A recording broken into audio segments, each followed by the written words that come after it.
something that the board must address in open session. It is not something that we can choose to ignore.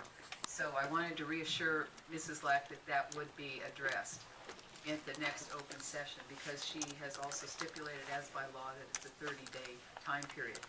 But to that matter, what I am going to do here at this time is call a special meeting for the school board. And per our board bylaws, that is my right as board president to do that, to call a special meeting. And I would like that special meeting to be held by Monday of next week. So unfortunately, it would just be, when you call a special meeting, it has to be a single agenda item, and it has to be publicized to the public, and there's a 24-hour notice period.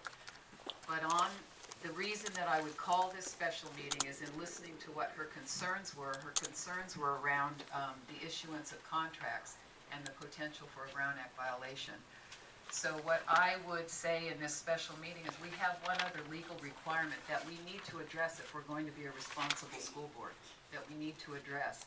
And that is that we have to notify, because the request is to reconsider these contracts, that the question is, and that's part of the cure and correct demand, that we need to address these contracts once again.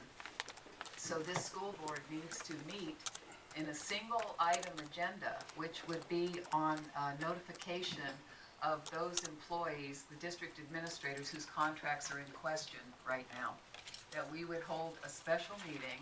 And I'm asking the board for what date would work best. It would be a short, to-the-point meeting. And at that time, what we need to do is to take action that evening to inform those administrators whose contracts are under question, inform them that their contracts may or may not be renewed. And that is the equivalent of what you get from a teacher when you get a March 15th letter. I myself have gotten them a couple times as a teacher, not as an administrator, but as a teacher. And it's not that you're not renewing a contract, not extending a contract, not hiring someone. It's a legal requirement that you provide notification to those positions in question.